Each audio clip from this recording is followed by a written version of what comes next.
Fala galerinha, vamos lá fazendo a correção da atividade da aula passada, né? Começando pela questão número 4 da página número 21, diz assim: sabendo que M24 é o ponto médio do segmento AB, né? Então, esse ponto aqui indica o ponto médio. E as coordenadas de A são menos 1 e 2, determine as coordenadas do ponto B.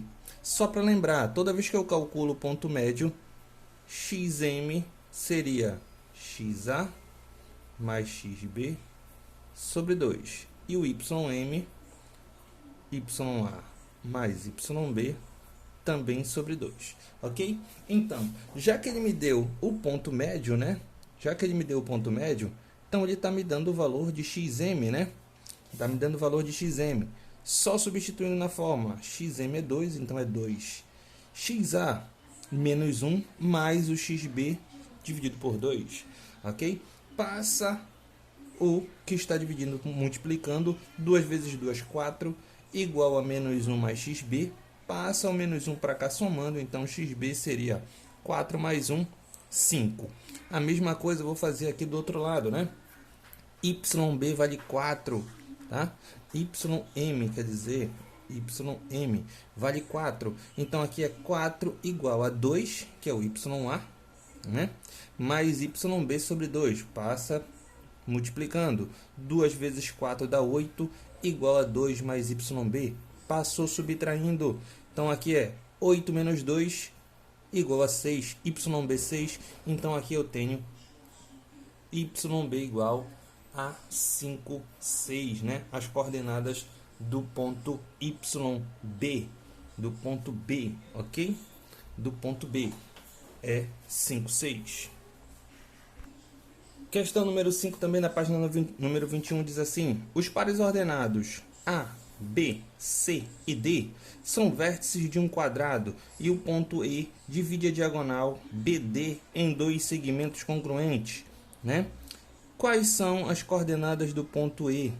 Já que aqui, ó, o ponto E, ele vai dividir a diagonal em dois segmentos congruentes, isso indica que é o ponto médio, né? Ponto médio da diagonal. Então, é o ponto médio dos pontos BD, né? B e D. Então, o XZ seria B4 mais 0, 4 mais 0 dividido por 2, né? Já que eu tenho que somar os dois. 4 mais 0 dá 4 dividido por 2 dá 2. E o ponto YE seria 2 mais 6, né? 2 mais 6 dividido por 2. 8 sobre 2 vai dar 4. Logo, as coordenadas do ponto E, 2 e 4, tá? Que seria o ponto médio do lado da diagonal BD, ok? Questão número 1 da página número 22 diz assim: indique as coordenadas dos vértices do pentágono ABCDE, né? Então aqui, ó, coordenada do ponto A, como está em cima do eixo Y, então x vale 0, então é 0, 1. Vem aqui, ó, 0, 1.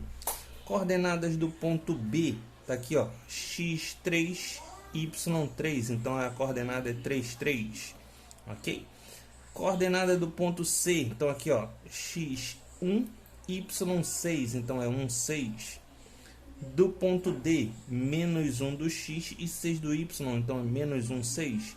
E do ponto E, eu tenho aqui menos 3 e 3, né? Menos 3 e 3. Ok?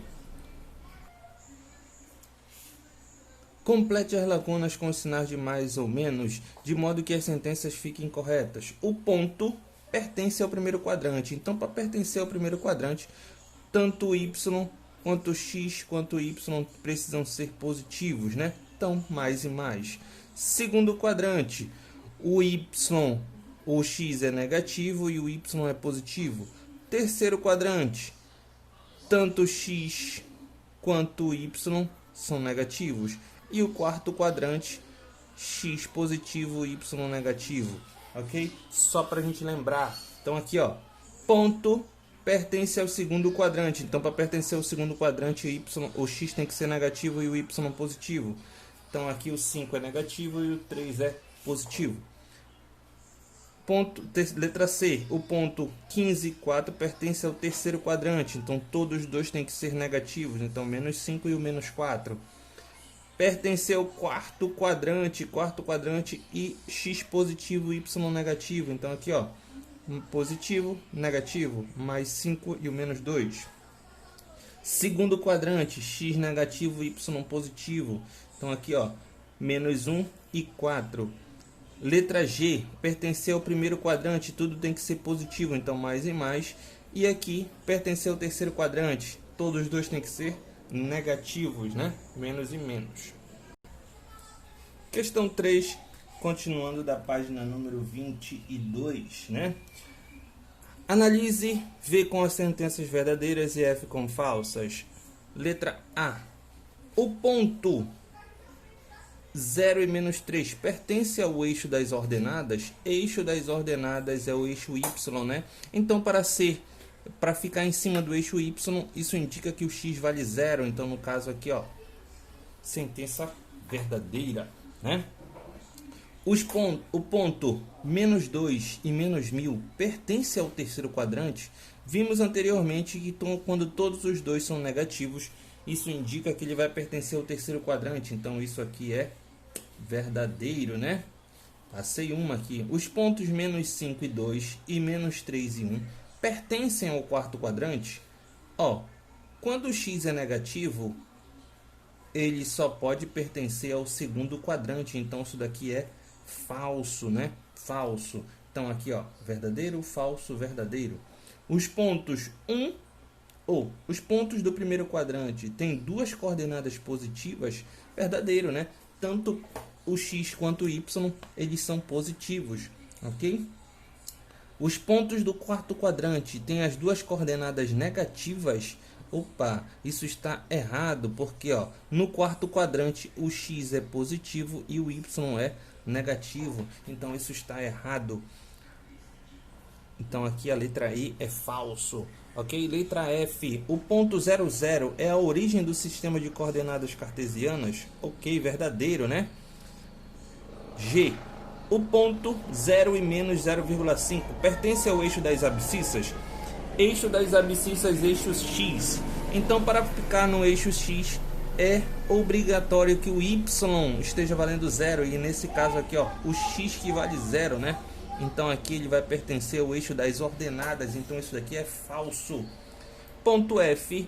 O ponto 14,5 e 0 pertence ao eixo Y. Falso. Falso. Quando o Y vale 0, isso indica que ele vai pertencer ao eixo das abscissas, né? Ao eixo X, eixo das abscissas. Então, precisamos só reescrever essas sentenças falsas, tornando-as verdadeiras, né? Primeiro,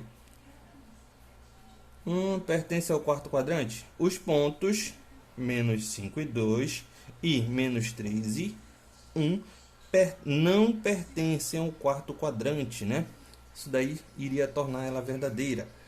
Os pontos do quarto quadrante têm duas coordenadas negativas. Então aqui, ó, os pontos do quarto quadrante têm coordenada x positiva ou abscissa positiva e ordenada negativa. Isso daí seria verdadeiro, né? O ponto 0 e menos 5 pertence ao eixo das ordenadas, né? Ao eixo das ordenadas. Isso iria torná-la verdadeira. O ponto 14,5 e 0 pertence ao eixo X. Pertence ao eixo X. Então, iria torná-las verdadeiras. Ok? Questão número 4 da página número 23 diz assim: em um plano de coordenadas cartesiano, o triângulo deve ser representado pelos seguintes pontos: A, B e C. Então aqui, ó, ponto A, menos 3 e 1, então menos 3 do x e 1 do y, A. Ponto B, menos 3 e 5, então menos 3 e 5, ponto B. E o C, 2 e 5, ponto C, formando aqui o meu triângulo, né? Ok. Primeiro, ele diz assim, para representar no plano. E o segundo, classificar o triângulo. Então, o triângulo ele pode ser, em relação aos lados, ele pode ser isósceles, equilátero e escaleno, né? Isósceles, dois lados iguais. Escaleno, 3 lados diferentes e equilátero 3 lados iguais. Então vamos ver aqui, ó. Então aqui eu tenho 1, 2, 3, 4. 4. Aqui eu tenho 1, 2, 3, 4, 5.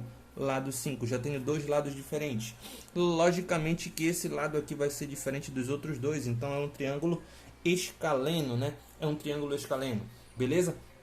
Só tenho uma outra coisa. Vamos classificá-la enquanto aos ângulos, né? Enquanto aos ângulos, eles podem ser retângulo, ele pode ser obtusângulo e agudo, acutângulo, né?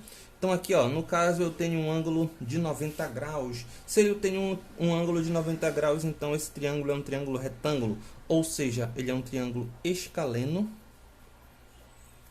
e retângulo. Escaleno e retângulo, ok? Os pontos A, B, C são vértices de um paralelogramo ABCD. Represente os pontos A, B e C no plano. Então, A, menos 3 e menos 1. Vem aqui, ó. Ponto B, menos 2 e 3. Então, menos 2 e 3. Ponto C, 3 e 3. Está aqui, ó. Ponto C, 3 e 3. O ponto D só poderia ficar na mesma distância aqui, né? Então, ó. Ele andou uma casa para frente, então aqui ele vai andar uma casa para trás, né? E vai ficar na mesma direção do A. Lógico, então, que ele vai ficar aqui, ó, no ponto 2 e menos 1, né? Ponto D, 2 e menos 1, ok? Para poder formar um paralelogramo, né? Ok? Letra B. Escreva as coordenadas do ponto D e represente no plano cartesiano. Em seguida, trace o paralelogramo ABCD. Então, aqui, ó, ponto D, já escrevi aqui o 2 e 3. Já que ele já me informou que era um paralelogramo, as medidas dos lados paralelos precisam ser iguais, né? Então, aqui, ó, 1, 2, 3, 4, 5. Então, aqui, ó, vou ter 1, 2, 3, 4, 5. Ficaria na mesma distância, né? Logicamente, formando aí um paralelogramo, ok? Qualquer dúvida que você tenha, por favor, só entrar em contato, que estarei aqui à disposição para tirar todas as dúvidas possíveis. Fiquem todos com Deus e até a próxima.